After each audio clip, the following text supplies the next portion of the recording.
Assalamualaikum warahmatullahi wabarakatuh. Salam sejahtera untuk kita semua. Saya Hasmin Salawali, guru mata pelajaran ekonomi di SMA Negeri Alor Kecil, Kabupaten Alor, Provinsi Nusa Tenggara Timur. Kali ini saya akan membawakan materi tentang APBN. Sebelum masuk jauh ke dalam materi, saya akan memberitahukan tujuan pembelajaran kita kali ini. Yang pertama adalah peserta didik dapat menganalisis pengertian fungsi dan tujuan APBN dengan tepat. Yang kedua, peserta didik dapat menganalisis sumber-sumber penerimaan negara dengan tepat. Yang ketiga, peserta didik dapat menganalisis jenis-jenis belanja negara dengan tepat. Di daerah tempat tinggalmu ada pembangunan jalan, jembatan, dan beberapa fasilitas publik lainnya kan? Selain itu, kamu juga melihat beberapa tetangga di sekitar rumahmu baru saja menerima subsidi bahan pokok dan listrik karena tergolong masyarakat tidak mampu. Nah, dari situasi ini, pernahkah kamu berpikir sumber dana untuk menunjang kegiatan tersebut berasal dari mana? Ternyata, kegiatan pembangunan infrastruktur dan bantuan sosial masyarakat itu sumber dananya berasal dari APBN loh. Pasti kamu sudah sering mendengar istilah tersebut, bukan?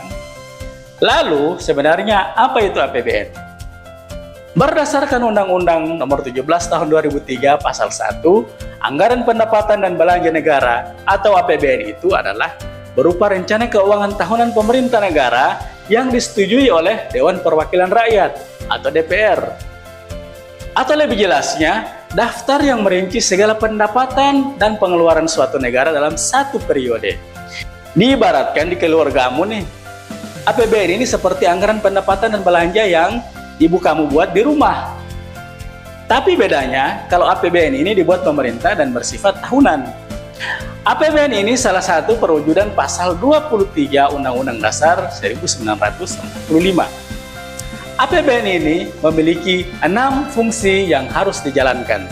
Keenam fungsi tersebut dikaji dan dijalankan oleh Kementerian Keuangan. Pembangunan yang dilakukan pemerintah seperti pembangunan jembatan, jalan, dan sebagainya, ini merupakan salah satu fungsi APBN berupa fungsi alokasi. Fungsi ini bertujuan untuk membagi proporsionalitas anggaran dalam melakukan pengalokasian pembangunan dan pemetaan.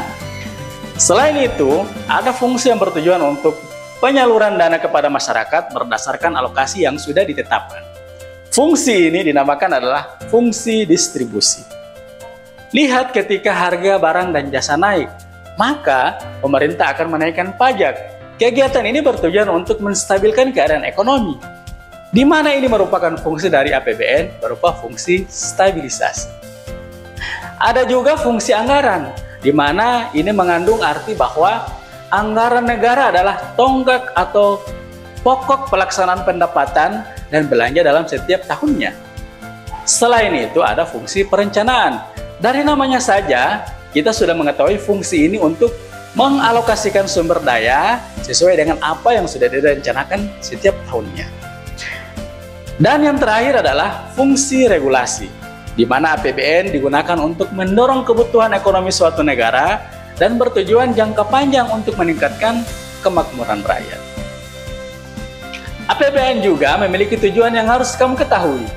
Tujuan ini sangat jelas terdapat dalam undang-undang yang sudah ditetapkan oleh pemerintah. Antara lain, yang pertama, sebagai pedoman penerimaan dan pengeluaran negara dalam melaksanakan tugas kenegaraan. Yang kedua, melaksanakan transparansi dan pertanggungjawaban pemerintah kepada DPR serta masyarakat luas. Yang ketiga, selain itu juga untuk meningkatkan koordinasi antar bagian dalam lingkungan pemerintah. Selanjutnya kita akan membahas tentang bagaimana mekanisme penyusunan APBN. Mudahnya nih, kita buat bagan seperti ini. Nah, dalam bagan ini, kamu dapat mengetahui tahapan-tahapan disusunnya APBN. Kita lihat bersama bagaimana tahapannya. Awalnya, pemerintah akan menyusun rencana anggaran pendapatan belanja negara atau RAPBN ini dalam bentuk nota keuangan melalui rapat dengan departemen dan lembaga teknis.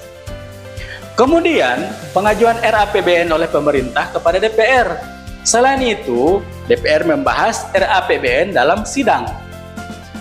Setelah dibahas, maka akan dilakukan persetujuan RAPBN oleh DPR menjadi APBN dengan undang-undang. Tetapi jika tidak disetujui, maka pemerintah menggunakan APBN tahun sebelumnya. Dan terakhir penyusunannya, nanti APBN akan dilaksanakan dengan diperkuat oleh keputusan Presiden tentang pelaksanaan APBN. Bagaimana? Sudah paham kan sekarang apa itu APBN? Terima kasih sudah menyaksikan tayangan video. Saya akhiri. Assalamualaikum warahmatullahi wabarakatuh.